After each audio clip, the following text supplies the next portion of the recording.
اس programme کے اخراجات جو اسمر منسٹریز کے دوست اور پارٹنرز ادا کرتے ہیں۔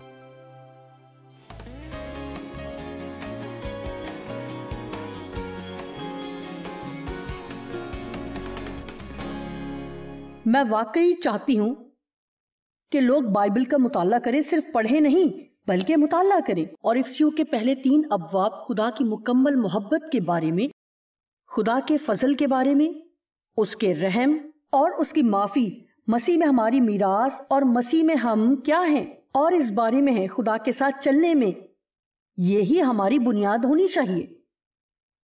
اس سے پہلے کہ ہم لوگوں کو یہ تعلیم دینا شروع کریں کہ اچھا رویہ رکھیں، ہمیں انہیں سکھانا چاہیے کہ وہ مسیح میں کیا ہیں، اور اس لیے میں اپنی تعلیم کے دوران اس میں توازن رکھنا چاہتی ہوں۔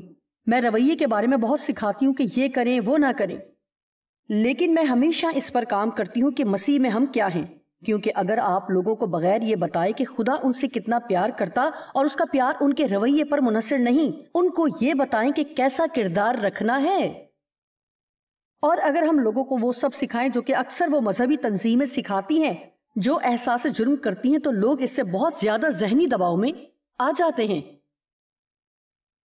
اگر ہم لوگوں کو درست چیزیں سکھائیں تو پھر خدا کے ساتھ رشتے میں انہیں ترقی اور بڑی کامیابی کا سامنا ہوگا۔ آپ میں سے کتنے حقیقت میں بڑھنا چاہتے ہیں اور ایسے شخص بننا چاہتے ہیں جو خدا آپ کو بنانا چاہتا ہے؟ اچھا، تو آج آپ ایک درست جگہ پر ہیں۔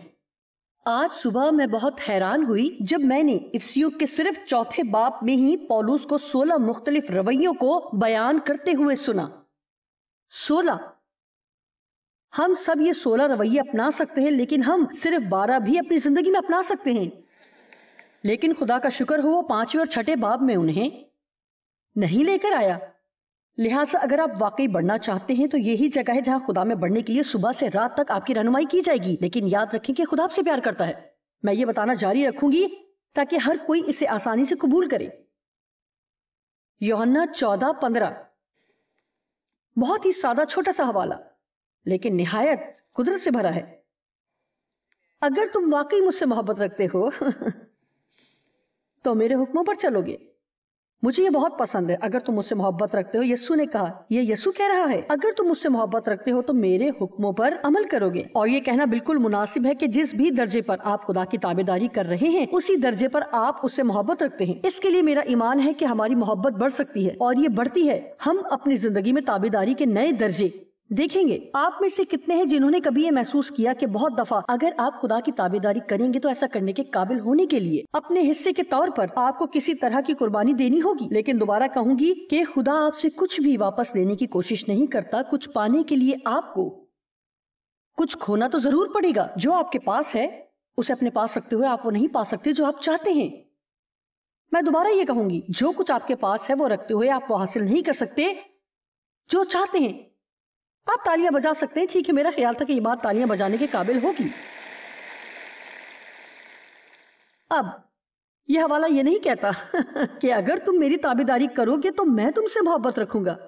ایسا نہیں لکھا ہوا۔ کیا لکھا ہوا ہے کہ اگر تم مجھ سے محبت رکھتے ہو تو میرے حکموں پر چلو گے۔ ہمیں باب نمبر 1، 2 اور 3 کی طرف جانا پڑے گا۔ خدا ہم سے پیار کرتا ہے۔ جب ہم گناہ میں ہی تھے تو اس نے ہمیں چنا، اور ہم خدا سے بہت زیادہ دور تھے کہ یہ حالت واقعی قابل ترس تھی۔ وہ آیا اور ہماری بکھری زندگی میں داخل ہوا اور اس نے اپنے ساتھ رشتے میں قائم کیا۔ ہم اس کے حقدار نہیں تھے، ہم اس کے حقدار ہو ہی نہیں سکتے تھے۔ خدا بھلا ہے، اور اس حقیقت کے لیے کہ وہ بھلا ہے ہمیں بھی اس قابل ہونا چاہیے کہ اس کے لیے اچھے ہوں۔ آمین۔ خدا کی بھلائی سے میرے اندر یہ قابلیت ہونی چاہیے کہ اس کے لیے بھلائی کروں۔ اب یہ اتنا اہم کیوں ہے؟ افسیوں 4 باب پہلی آیت میں پولس نے کہا، پس میں جو خداوند میں قیدی ہوں، اور ہم نے پہلے ہی سے نوٹ کیا ہے کہ وہ بار بار کہتا ہی رہتا ہے، پس میں جو خداوند میں قیدی ہوں۔ اور میرے خیال میں اگر وہ اتنی دفعہ کہہ رہا ہے تو ہمیں غور کرنا چاہیے کہ آج ہم جو یہ پیغام سن رہے ہیں تو ہم تک یہ پیغام پہنچانے کی خاطر پولس دکھ سہنے کے لیے تیار تھا۔ جب بھی آپ کچھ اچھا کرنا چاہتے ہیں، غور سے سنیں، جب بھی آپ کسی کے لیے کچھ اچھا کرنا چاہتے ہیں تو اس کے لیے تھوڑی بہت قیمت ادا کرنی پڑے گی۔ آپ کیا سوچتے ہیں کہ یہ سب کرنے کے لیے مجھے کوئی قیمت نہیں دینا پڑی ہوگی؟ یقیناً دینا پڑتی ہے، یہ میری زندگی ہے اور میں یہ سب کرتی ہوں، لیکن جانتے ہیں کہ خدا مجھے کیا کچھ واپس دیتا ہے۔ مجھے اطمینان ملتا ہے، مجھے خوشی ملتی ہے، میں آسودگی محسوس کرتی ہوں۔ جانتے ہیں کہ میں آج مر بھی جاؤں تو میں کہہ سکتی ہوں کہ میرا سفر زبردست تھا، میری زندگی بہت شاندار تھی۔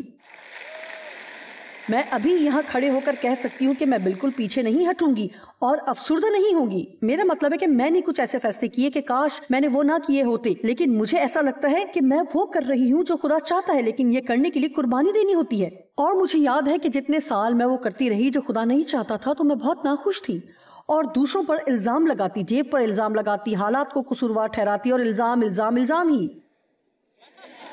اور اس کی وجہ دوسرے نہ تھے بلکہ میں خود تھی۔ اور جب تک ہم اپنی موجودہ حالت کی ذمہ داری نہ لیں، جہاں ہم ہیں اور جہاں آپ ہیں، ہو سکتا ہے کہ اس میں آپ کی غلطی نہیں، لیکن اگر آپ ادھر ہی رہیں تو یہ آپ کی غلطی ہے۔ آمین۔ پس میں جو خداوند میں قیدی ہوں تم سے التماس کرتا ہوں کہ جس بلاوے سے تم بلائے گئے تھے اس کے لائق چال چلو، یعنی جیسا اس کا رویہ ہے ویسا اختیار کرو۔ لہٰذا 2 کرنتھیوں 5:20 میں لکھا ہے کہ ہم مسیح کے ایلچی ہیں، یعنی اس زمین پر اس کے براہ راست نمائندے ہیں۔ اب میری بات غور سے سنیں کہ ہمارے ذریعے خدا دنیا میں اپیل کر رہا ہے۔ میں آپ کو نہیں جانتی، لیکن میرے لیے یہ بات بہت حوصلہ بڑھانے والی ہے کہ خدا ہمارے ذریعے یا میرے ذریعے بہت سے لوگوں تک رسائی کرتا ہے۔ آپ کہیں گے جوائس میں تو کوئی مناد نہیں ہوں۔ جی حقیقتاً آپ ایک مناد ہیں۔ ہو سکتا ہے کہ آپ ویسا نہیں کر رہے، لیکن آپ ہیں۔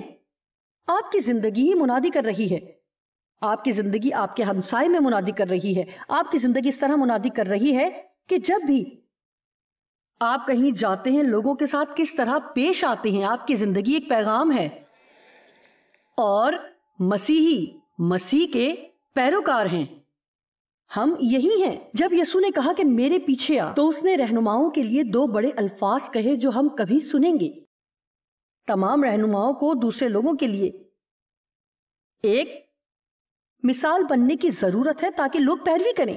پولس نے کہا میری مانند بنو۔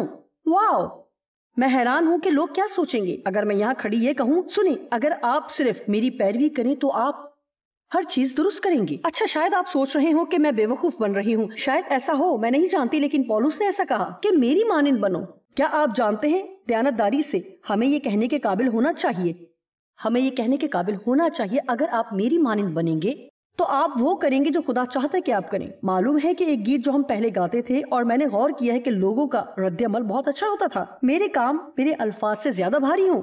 میرے خیال میں یہ بہت اہم ہے۔ آپ جانتے ہیں کہ کہنا آسان ہے اور جو ہم کہتے ہیں لوگوں پر اثر کر سکتا ہے، لیکن اگر ہم کہیں کچھ اور عمل اس کے برخلاف کریں تو اس سے لوگوں پر بہت منفی اثر ہوتا ہے۔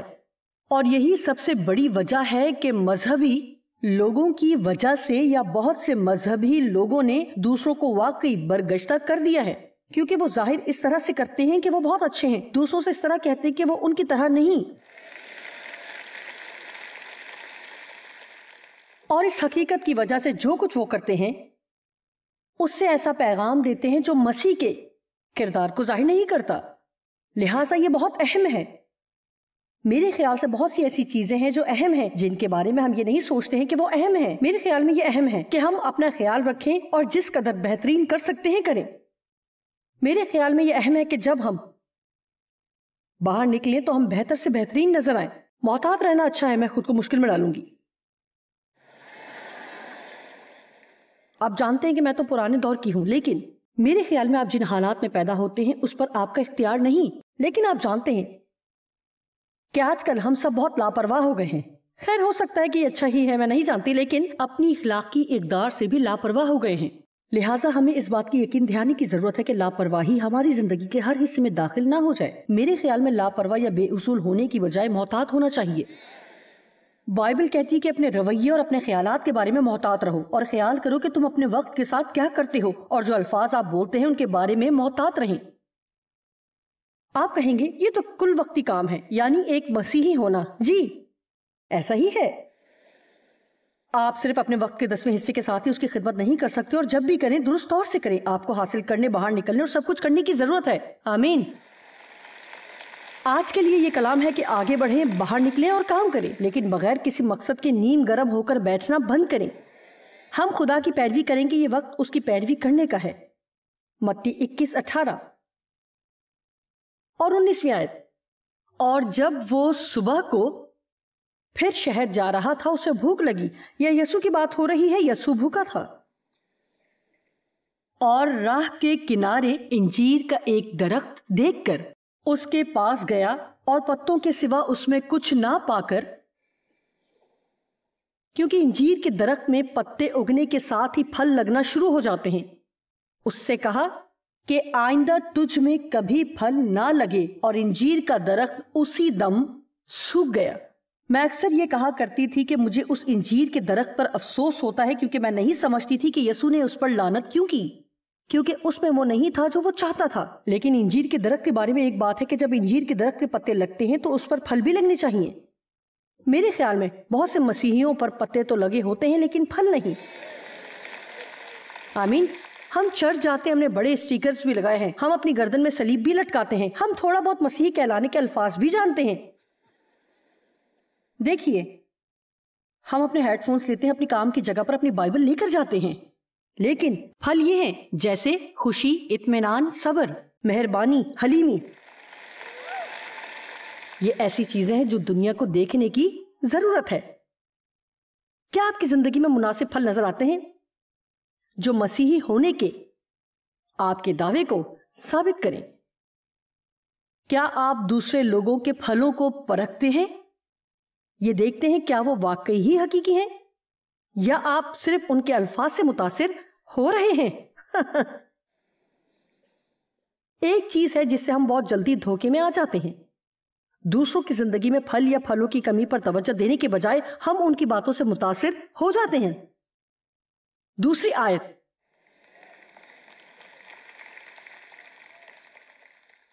ان رویوں پر بات کرتی ہے جو کہ مسیحی بننے کے لیے مناسب ہیں۔ افسیوں 4:2، یعنی کمال، فروتنی اور حلم کے ساتھ، تحمل یعنی صبر کر کے، تحمل کے ساتھ، محبت کے ساتھ ایک دوسرے کی برداشت کرو، یعنی ایک دوسرے سے محبت رکھتے ہوئے برداشت بھی کریں۔ دیانتداری کی بات ہے کہ ہم اپنی تمام زندگی اس طرح مصروف رہ سکتے ہیں، اور ہم ابھی دوسری آیت میں ہیں۔ اب میں جلد ہی یہاں سے آگے بڑھوں گی اور بتاؤں گی کہ ان میں سے کون سی میری زندگی میں کمزوریاں پائی جاتی ہیں۔ ایک طویل عرصے تک میں بہت زیادہ خود غرض رہی، خود غرض مسیحی، خود غرض مناد۔ میرے بارے میں کیا خیال ہے؟ اور پھر آخر کار خداوند نے مجھ سے کہا، خود غرض ہوتے ہوئے تم خوش نہیں ہو سکتی۔ کیا آپ کو بتاؤں کہ آپ خود غرض ہوتے ہوئے خوش نہیں ہو سکتے؟ اگر آپ کی زندگی صرف آپ ہی کے گرد گھومتی ہے تو آپ خوش نہیں ہوں گے۔ ان 10 لوگوں کا شکریہ جنہوں نے یہ پسند کیا۔ حلیمی، جو کہ واقعی میرے لیے ایک بہت ہی مشکل چیز تھی، کیونکہ میرے والد ایک سخت مزاج کے شخص تھے، اور چونکہ انہوں نے مجھے زیادتی کا نشانہ بھی بنایا، اس لیے میرے دل میں سختی تھی، لہٰذا میرے اندر سے بس سختی ہی نکلتی تھی۔ میری فطرت جارحانہ اور آواز میں تلخی تھی، اور ان سب کے مل جانے کی وجہ سے مجھے خود میں مٹھاس پیدا کرنے میں مشکل ہوئی۔ میرے لیے یہ ایک مقابلہ تھا، اور برداشت بے شک ابھی تک پیدا ہو رہی تھی، لیکن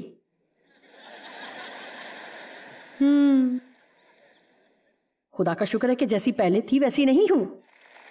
جہاں ہونا چاہیے تھا وہاں نہیں ہوں، لیکن خوش ہوں کہ جہاں پہلے تھی وہاں بھی نہیں ہوں۔ آمین۔ اور کچھ ایسی چیزیں ہیں جن کے لیے میں واقعی صبر کرتی ہوں۔ اب میں خداوند کا انتظار کر سکتی ہوں۔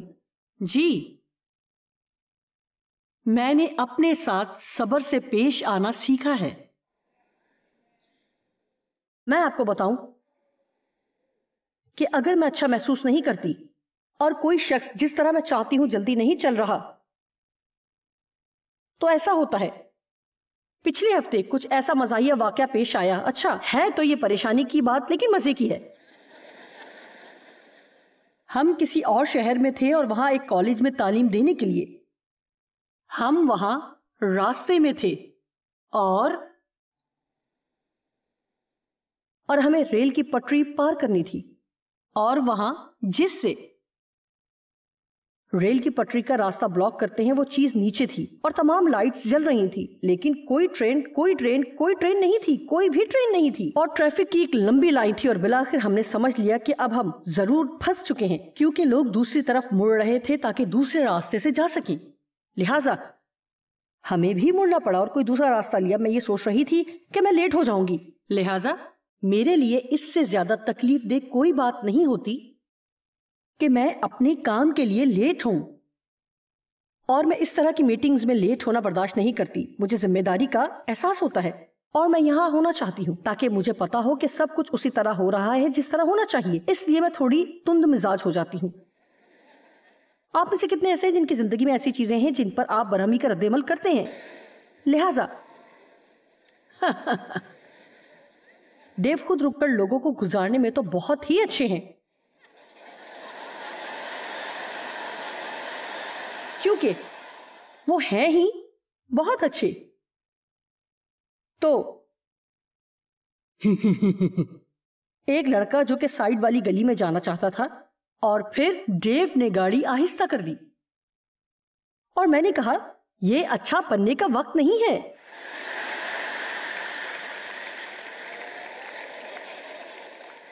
اور وہ مجھے تبھی سے اس پر ہی تنگ کرتے ہیں. زبردست ہے، تم منادی کرنے کے لیے راستے میں ہو اور یہ اچھا بننے کا وقت نہیں. میں صرف یہ کہہ رہا ہوں کہ مجھے معلوم ہے جانے کے اور بھی بہت سے راستے ہیں. میں آپ کے ساتھ ہوں. میں پورے طور پر سمجھ گئی. حلیمی بہت اہم ہے. میرے خیال میں حلیمی دراصل ایک اہم اخلاقی خوبی ہے. یہ ایسی چیز ہے جس کے لیے دعا کرنے کی ضرورت ہے. اسے مطالعے کا خصوصی نقطہ بنانا چاہیے. اینڈریو مرے کہتے ہیں کہ جب تک آپ اس کے لیے دعا نہ کریں اور مطالعہ نہ کریں اور روح القدس کے ساتھ کام نہ کریں کہ وہ آپ کی زندگی میں یہ پیدا کرے، آپ کبھی بھی حلیمی میں نہیں چل سکتے. اور حلیمی دراصل غرور کا متضاد ہے اور غرور تمام گناہوں کی جڑ ہے.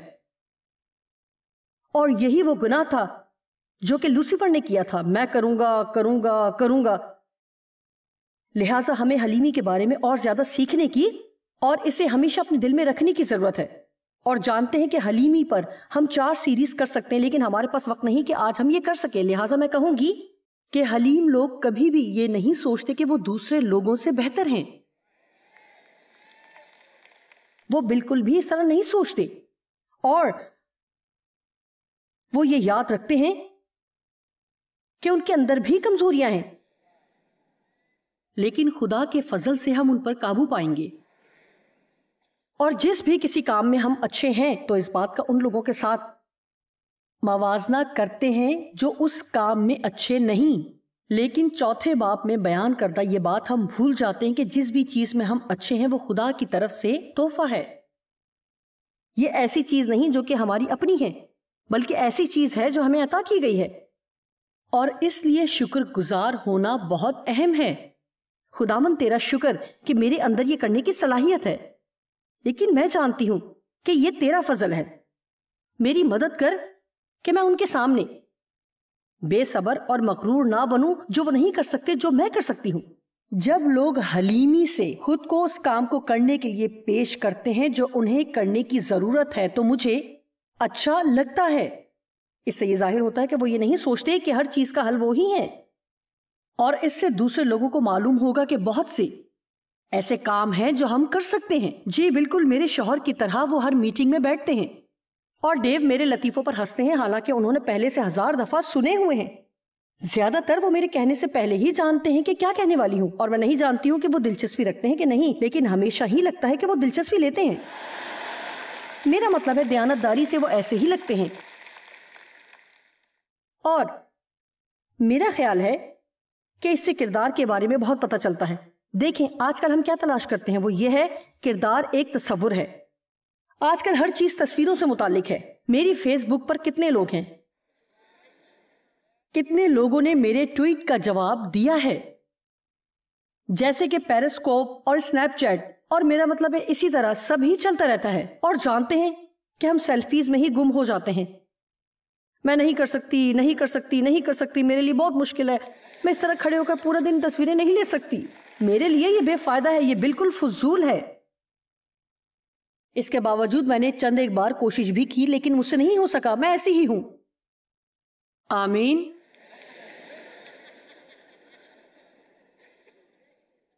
مجھے ایسے لوگ پسند ہیں جن میں خدمت کرنے والا دل ہوتا ہے. غور سے سنیں.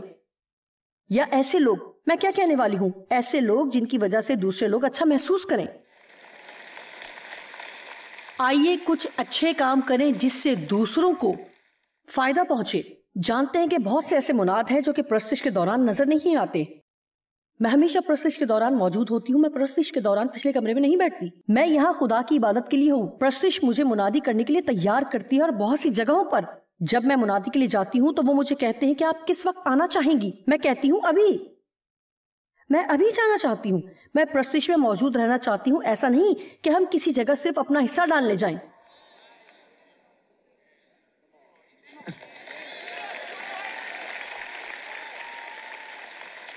یہاں صرف اس پلیٹ فارم پر میں ایک اسٹار بننے کے لیے نہیں ہوں. میں یہاں ہر ایک کے ساتھ خدا کی پرستش کرنے، سیکھنے اور بڑھنے کے لیے ہوں. آمین. اور یہ اہم ہے، دیو بھی یہاں شروع سے ہی موجود رہتے ہیں. جب کبھی وہ جمعے کی رات کو کتابوں پر سائن کرنے جاتے ہیں تو وہ لوگ انہیں زیادہ دیر وہاں رکھتے ہیں، لیکن وہ ہمیشہ یہاں موجود ہوتے ہیں. آپ جانتے ہیں کہ ایک بہت ہی اہم چیز ہے جو یوحنا 13 باب میں ہم نے یسوع کے بارے میں دیکھی کہ اس نے اپنے شاگردوں کے پاؤں دھوئے. لکھا ہے کہ اس نے اپنے کپڑے اتارے اور خادموں والا رومال لیا، اور جب وہ ختم کر چکا تو اس نے رومال ایک طرف رکھا اور کپڑے پہنے. اور یہاں ایک پیغام ہے، ہمارے پاس اختیار کا چوغا ہو سکتا ہے اور ہم اہمیت کا چوغا پہن سکتے ہیں یا کچھ بھی، لیکن بعض دفعہ ہمیں انہیں ایک طرف رکھ دینے اور خادموں والا رومال لینے کی ضرورت ہوتی ہے. اور پھر جب ہم ایسے خادمانہ کام جو خدا چاہتا ہے ختم کر لیتے ہیں تو آپ اسے دوبارہ پہن کر اس میں چل سکتے ہیں جس کے لیے بلائے گئے ہیں.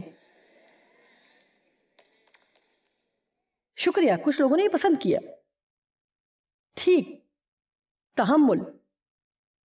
ہم دوسری آیت پر ہیں. میں بہت مشکل میں ہوں. خدا کے وقت کے ساتھ صبر کا مظاہرہ کرنا ہماری زندگی میں بہت اہم ہے. بائبل کہتی ہے بردبار متکبر مزاج سے اچھا ہے. اور سنیں یعقوب 1:4. ہم نے یہ بھی اور وہ بھی سنا ہوا ہے، لیکن یہ بہت لمبی بات ہے. اور صبر کو اپنا پورا کام کرنے دو تاکہ تم پورے اور کامل ہو جاؤ، یعنی تم مکمل طور پر بالغ ہو جاؤ اور تم میں کسی بات کی کمی نہ رہے. یہ آیت یہ کہتی ہے کہ اگر ایک شخص پوری طرح صبر کر لے اور صابر ہو جائے تو وہ ایک ایسا بالغ شخص ہوگا جس میں کوئی کمی نہ ہو. اس کا مطلب جانتے ہیں کہ اگر میں مکمل طور پر تحمل کرتی ہوں تو میری زندگی میں کچھ بھی ہو جائے میں خوش ہوں گی. یہ اچھا ہے.